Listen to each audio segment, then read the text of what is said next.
brings us on quite nicely to our Waltham Forest Extinction Rebellion speakers, who are really pleased to have along tonight. So Abigail and Andy, and I was just reminded, actually, I think it was just over 2 years ago when you occupied Walthamstow Town Square and took that over, and we can still see some evidence of that, which was really fantastic. So over to you. Thank you very much, Sam.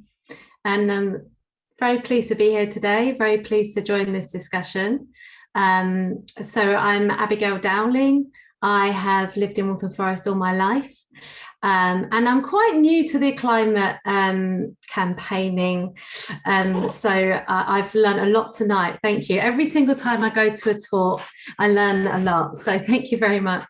I joined Extinction Rebellion because, as Delia and the others have talked about, we are really struggling to get anywhere really with this, and anyone to listen to us on the climate emergency. I felt like I didn't really have much choice. I've got a 17-year-old son, and direct action was the way forward.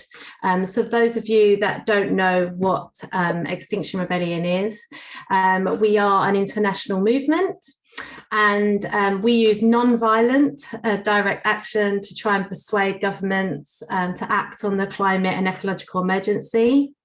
And so in Extinction Rebellion, we do believe in taking a more radical approach. It's not the only approach we take to things, but it is often where we end up.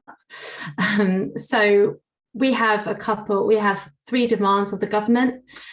We want the government to tell the truth by declaring a climate and ecological emergency.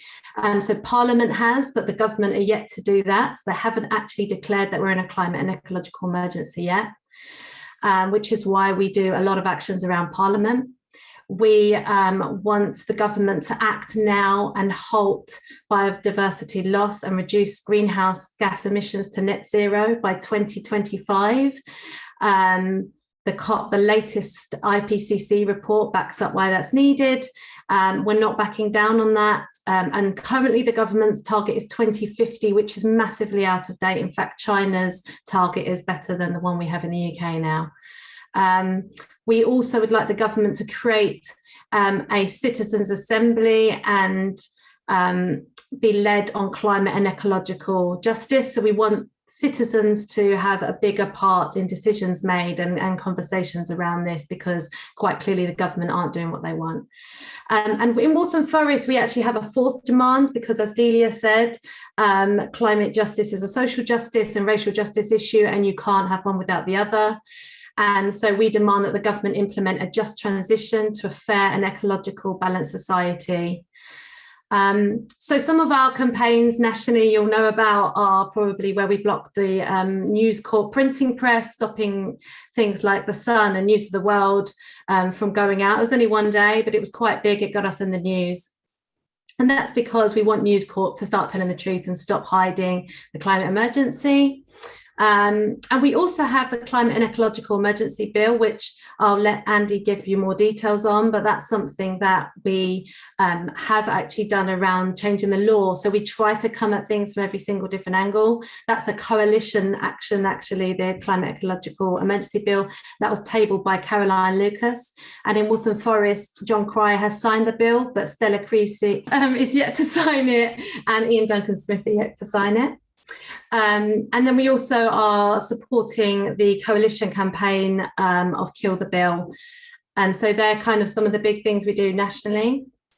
The latest thing you will have seen is around our rebellion in central London over the last 2 weeks.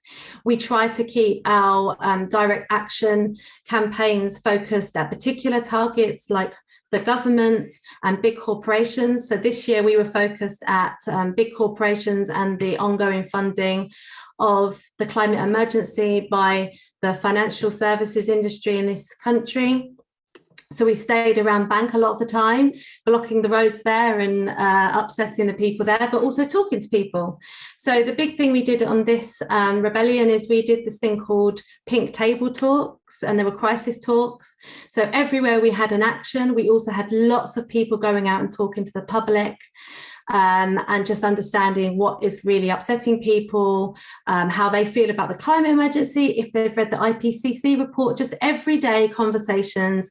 Every single conversation went a different direction, but I think it's a really important part of any disruptive action, just so that you're actually engaging with the people around you, and it's something we've had to learn in XR, and something that we think could be quite helpful for this campaign as well, that whole approach. So in Waltham Forest, we also participate. We've got a big Waltham Forest Extinction Rebellion group. I think at the last meeting before COVID, there were 75 people in person, but there are a lot more than that online.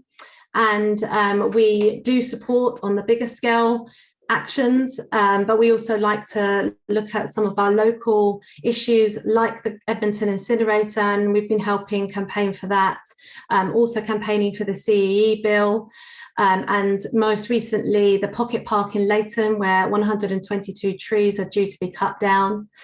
And there's also an idea we have around the Climate Emergency Centre, which is something that might be something we can talk about here today, but I'll hand over to Andy because I've talked too much. Thanks, Abigail, and thanks to everyone for turning up tonight. It's really nice to see so many people giving up their evening to engage in this issue and to try and work together on it. My name's Andy. I'm a member of XR Waltham Forest with Abigail. I'm a teacher in my day job, basically every waking moment I have to put to something useful goes into campaigning around this issue, because personally I feel like it's the challenge of our generation and of our time. So basically I just wanted to say, I guess what I've been thinking about listening to fantastic speakers today is that there is a real sense that we are out of time. And that came from the IPCC report, and it's coming from the weather and from the words of the firefighters and from the words of the people in Edmonton who are being ignored and sentenced to ill health in the future, and death. And when you think about being out of time, you really need to try and mobilize and get things done as soon as possible. So whilst other speakers have maybe spoken about the background and what we know about the climate crisis, I really want to kind of focus on things that we might start getting done straight away here in Waltham Forest.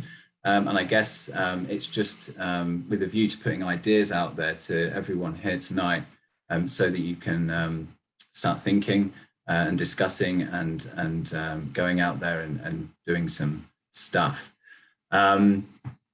Another thing I was considering when I was listening is what role this has as a coalition around COP26. I think it's great that everyone's on board, and there's obviously a lot of discussion around this issue because of the conference of parties. But I think I speak for myself and a lot of members of Extinction Rebellion in saying that we don't want to put our eggs in the basket of COP26. We've had a lot of summits. We've had a lot of world leaders coming together for conferences. We've had decades, literally, of this.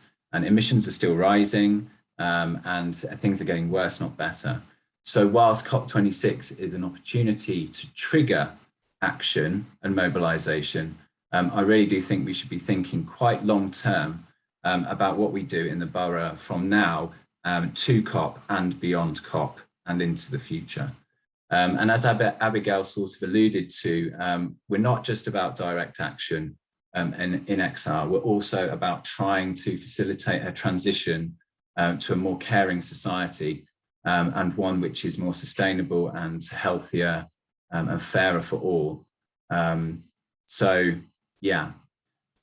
Okay, so we've got some ideas here, and one thing that Abigail and I was talking about is in the build up to and throughout COP, we want to mobilise residents of Waltham Forest to put pressure on their public representatives, whether that be the MPs or whether it be council members who have the purse strings and the decision-making power rather, to actually do some, make some positive change.